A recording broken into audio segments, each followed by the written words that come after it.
ಅಹಮದಾಬಾದ್ನಲ್ಲಿ ಭೀಕರ ವಿಮಾನ ದುರಂತ ಸಂಭವಿಸಿದೆ. ವಿಮಾನ ದುರಂತದಲ್ಲಿ 265 ಜನರು ದಾರುಣವಾಗಿ ಸಾವನ್ನಪ್ಪಿದ್ದಾರೆ.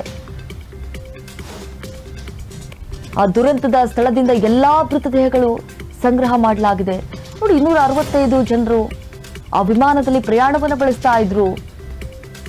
ಮಧ್ಯಾಹ್ನ 2 ಗಂಟೆ ಸುಮಾರಿಗೆ ನಿನ್ನೆ ನಡೆದಿರುವಂತಹ ಘಟನೆ ಇದು. ಟೇಕ್ ಆಫ್ ಆಗ್ತಾ ಇತ್ತು, ತಾಂತ್ರಿಕ ದೋಷದಿಂದ ಪತನಗೊಂಡಿದೆ. 265 ಜನರು ಕೂಡ ಅಲ್ಲೇ ಉಸಿರನ್ನ ಚೆಲ್ಲಿದ್ದಾರೆ. ದುರಂತದ ಸ್ಥಳದಿಂದ ಎಲ್ಲಾ ಮೃತದೇಹಗಳನ್ನ ಈಗಾಗಲೇ ಸಂಗ್ರಹ ಮಾಡಲಾಗಿರುವಂತದ್ದು.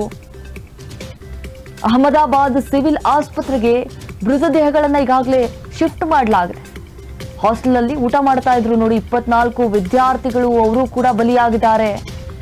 ಹಾಸ್ಟೆಲ್ ಕಟ್ಟಡ ನಿರ್ಮಾಣಕ್ಕೆ ಸಹಾಯ ಮಾಡಲಾಗುವುದು, ಕಟ್ಟಡ ನಿರ್ಮಿಸಿಕೊಡುವುದಾಗಿ ಟಾಟಾ ಗ್ರೂಪ್ ಕೂಡ ಈಗ ಭರವಸೆಯನ್ನ ಕೊಟ್ಟಿದೆ.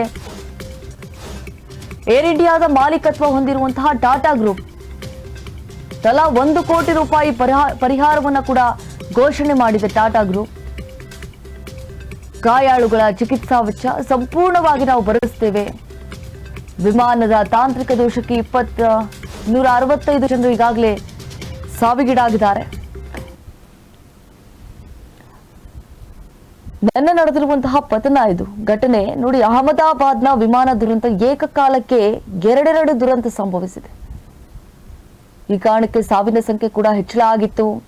ದೇಶದಲ್ಲಿ ಇತ್ತೀಚಿನ ವರ್ಷಗಳಲ್ಲಿ ಸಂಭವಿಸಿದಂತಹ ಭಾರಿ ಭೀಕರ ವಿಮಾನ ಪತನ ಗುಜರಾತ್ನಲ್ಲಿ ಸಂಭವಿಸಿದೆ. ವಿಮಾನ ಅತ್ಯಂತ ಭೀಕರವಾಗಿ ಅಪಘಾತಕ್ಕೆ ಒಳಗಾಗಿದ್ದು. ಈ ವಿಮಾನದಲ್ಲಿ 242 ಜನ ಪ್ರಯಾಣವನ್ನು ಬೆಳೆಸ್ತಾ ಇದ್ರು. ವಿಮಾನ ಪತನವು ಜನನಿಬಿಡ ಪ್ರದೇಶದಲ್ಲಿ ಆಗಿರುವುದರಿಂದ ಸಾವು ನೋವಿನ ಸಂಖ್ಯೆ ಕೂಡ ಹೆಚ್ಚಾಗಿದೆ.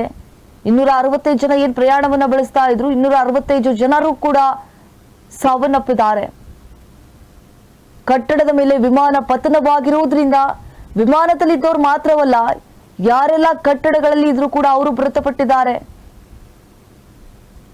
ಗುಜರಾತ್ನಲ್ಲಿ ಭಾರೀ ವಿಮಾನ ದುರಂತ ಸಂಭವಿಸಿದೆ. ಇತ್ತೀಚಿನ ವರ್ಷಗಳಲ್ಲಿ ಸಂಭವಿಸಿದಂತಹ ಬಹುದೊಡ್ಡ ದುರಂತ ಇದು. ಈ ವಿಮಾನ ದುರಂತವು ಜನನಿಬಿಡ ಪ್ರದೇಶದಲ್ಲಿ ನಡೆದಿರುವುದರಿಂದ ನಿನ್ನೆ ಕಾರ್ಯಾಚರಣೆ ಮಾಡೋದಕ್ಕೂ ಕೂಡ ತುಂಬಾ ಸಮಸ್ಯೆ ಉಂಟಾಗಿತ್ತಲ್ಲಿ. ನಿನ್ನೆ ಮಧ್ಯಾಹ್ನ ಅಹಮದಾಬಾದ್ನಿಂದ ಲಂಡನ್ಗೆ ಹೋಗ್ತಾ ಇತ್ತು ಏರ್ ಇಂಡಿಯಾ ವಿಮಾನ. ಏಕಾಏಕಿಯಾಗಿ ಟೇಕ್ ಆಫ್ ಆಗ್ತಾ ಇತ್ತಲ್ವಾ, ಆ ಸಂದರ್ಭದಲ್ಲಿ ಪತನಗೊಂಡಿದೆ. ಇದು ನಿರ್ಜನ ಪ್ರದೇಶದಲ್ಲಿ ಪತನವಾಗಿಲ್ಲ. ಹೇಳಿ ಕೇಳಿ ಜನನಿಬಿಡ ಪ್ರದೇಶವಾದಂತಹ ಗುಜರಾತ್ ಜಿಲ್ಲೆಯ ಅಹಮದಾಬಾದ್ ಮೇಘಾನಿ ನಗರದ ಆ ಒಂದು ಪ್ರದೇಶದಲ್ಲಿ ಸಂಭವಿಸಿರುವಂತಹ ದುರಂತ ಇದು. ಇನ್ನು ಈ ವಿಮಾನ ಭೀಕರವಾಗಿ ಅಪಘಾತಕ್ಕೆ ಒಳಗಾಗಿದೆ. ಯಾರು ಕೂಡ ಒಬ್ರು ಆ ವಿಮಾನದಲ್ಲಿ ಬದುಕುಳಿದಿಲ್ಲ. ಪೈಲಟ್ ಸಮೇತ ಸಾವನ್ನಪ್ಪಿದ್ದಾರೆ. ಹಾಗೆ ಮಾಜಿ ಸಿಎಂ ಕೂಡ, ಗುಜರಾತ್ನ ಮಾಜಿ ಸಿಎಂ ಕೂಡ ಅದರಲ್ಲಿ ಪ್ರಯಾಣವನ್ನ ಬೆಳೆಸ್ತಾ ಇದ್ರು. ಅವರು ಕೂಡ ಸಾವನ್ನಪ್ಪಿದ್ದಾರೆ. ನಿನ್ನೆ ಕಾರ್ಯಾಚರಣೆ ಮಾಡೋದು ಕೂಡ ಬಹಳ ಸಮಸ್ಯೆ ಕೂಡ ಉಂಟಾಯಿತು, ಸಂಕಷ್ಟ ಕೂಡ ಎದುರಾಯಿತು. ಆ ಮೃತದೇಹಗಳನ್ನ ಹೊರತೆಗೆಯುವಲ್ಲಿ ಹರಸಾಹಸವನ್ನ ಪಟ್ಟಿದ್ದಾರೆ.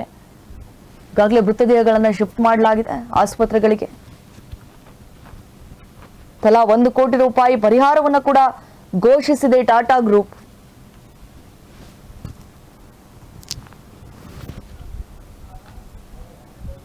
ಹಾಗೆ ಘಟನಾ ಸ್ಥಳಕ್ಕೆ ಕೂಡ ಅಮಿತ್ ಶಾ ಅವರು ಭೇಟಿ ಕೊಟ್ಟಿದ್ರು. ಅಲ್ಲಿ ಆಗಿರುವಂತಹ ಪರಿಸ್ಥಿತಿಯನ್ನ ಕೂಡ ವೀಕ್ಷಿಸಿದ್ದಾರೆ. ಯಾವ ರೀತಿಯ ಪತನಗೊಂಡು ಹೇಳಿಕೆಡಿ ಅದೊಂದು ಹಾಸ್ಟೆಲ್ ಅಂತೆ, ಆ ಹಾಸ್ಟೆಲ್ ಮೇಲೆ ಪತನಗೊಂಡಿದೆ. ಆ ಹಾಸ್ಟೆಲ್ನಲ್ಲಿ 24 ವಿದ್ಯಾರ್ಥಿಗಳು ಊಟ ಮಾಡ್ತಾ ಇದ್ರು.